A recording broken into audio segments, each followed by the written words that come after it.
Bismillahirrahmanirrahim. Assalamualaikum warahmatullahi wabarakatuh. Di pertemuan hari ini saya bertampil beda ya. Memakai kacamata ya supaya terlihat cerdas gitu. Karena biasanya memang orang-orang yang ya banyak lah kita temui. Saya juga perhatikan itu banyak para ilmuwan dokter dulu gitu kan. Kalau pakai kacamata itu seakan-akan menjadi lambang kecerdasan. Makanya saya pakai kacamata supaya dilihat cerdas. Walaupun hari ini kacamata itu udah biasa gitu. Sama dengan dulu ketika di Usuluddin di fakultas saya UINSA, gondrong itu banyak gondrong dulu di awal tahun 2000-an lah, sampai di angkatan saya 2014 2016 sudah mulai berkurang. Orang-orang yang gondrong itu dulu memang lambangnya di Usuluddin itu lambang-lambang orang cerdas gitu, tapi hari ini juga berbanding terbalik. Dan itu wajar karena memang perubahan sosial itu sangat cepat gitu ya. Makanya kita juga belajar, maka tidak segala sesuatu yang menyimbolkan sesuatu itu menunjukkan sesuatu itu seperti yang disimbolkan gitu kan. Dulu dan sekarang berbeda. Ya, karena kita berbicara simbol, saya ingin berbicara hal yang sangat sederhana, yang mungkin quote-quote yang sering kita dengar gitu ya. Yang sebenarnya quote itu tidak lahir dari ruang kosong, tapi hari ini terlihat kosong gitu. Karena gampang sekali menemukan quote-quote itu di story WA macam-macam itu banyak. Namun yang membuat story itu tidak mengerti bagaimana itu quote itu terjadi. Tentunya kita kembali kepada dasar bahwa pertama memang manusia itu belajar dari pengalaman, maka dari pengalaman itu lahirlah, terciptalah segala hal. Orang ingin memangkas waktu supaya jalan itu sebuah perjalanan itu menjadi cepat, maka dengan pikirannya dia membuat motor, kemudian buat mobil, kemudian buat kereta macam-macam. Itu kan berasal dari pengalaman. Kemudian ini harus buat muncul pesawat macam-macam. Semuanya itu lahir dari pengalaman. Betapa manusia itu lambat pertumbuhannya kalau transportasi itu lambat, dipercepat semua.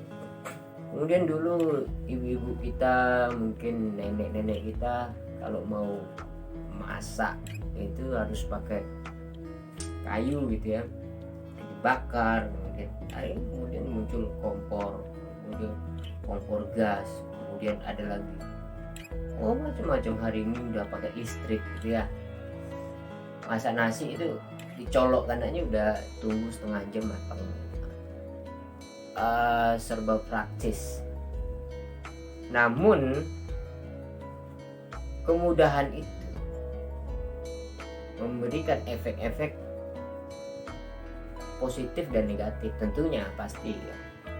Ada orang yang menggunakan percepatan itu supaya memang memangkas waktu agar dia bisa melakukan hal yang lain gitu. Karena waktu itu tidak pernah bertambah, tetap 24 jam. Namun ada orang yang berpikir 24 jam ini bagaimana supaya saya bisa melakukan banyak hal, sehingga masak nasi itu tidak perlu khawatir gosong, tinggal dicolok saja gitu kan. Tapi ada juga orang yang memang dia masak nasi pakai apa itu listrik ya, dicolok memang untuk bersantai, santai menikmati, tidak mau buat apa-apa. Kedua hal ini tentu berbeda, banyak hal yang berbeda.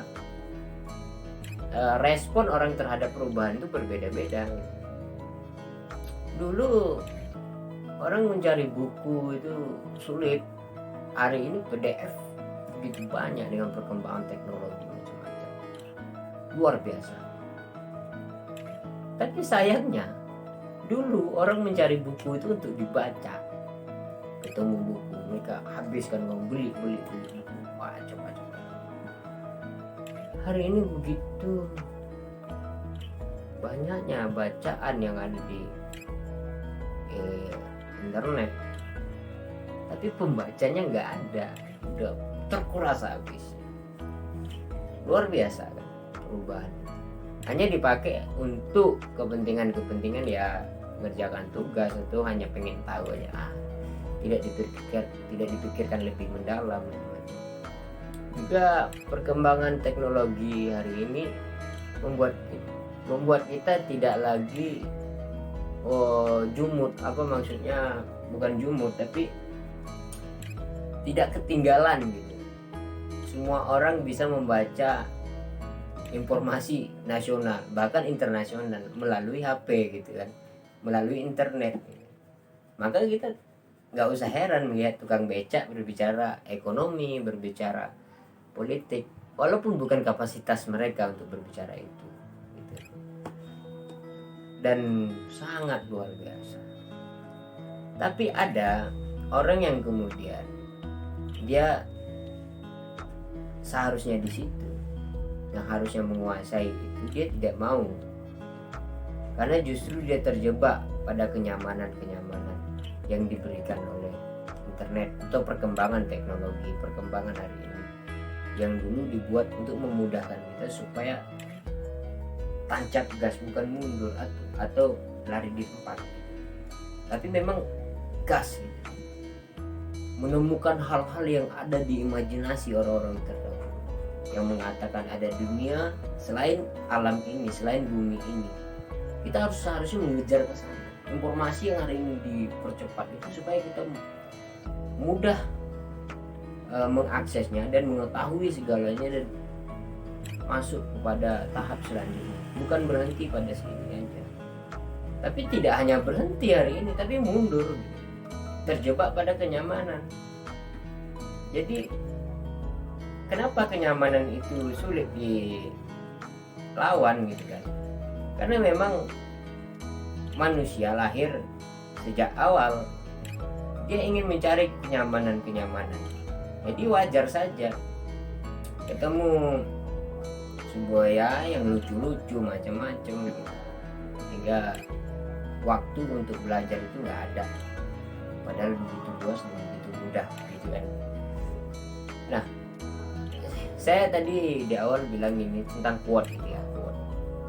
Ada quote mengatakan, saya nggak tahu siapa yang bilang, tapi quote-nya begini: perjalanan 1000 km itu diawali dengan langkah pertama. Saya kira ya, semua orang yang punya HP ataupun minimal pendidikannya di setelah SD atau mungkin anak SD juga rata-rata sebagian besar mengetahui.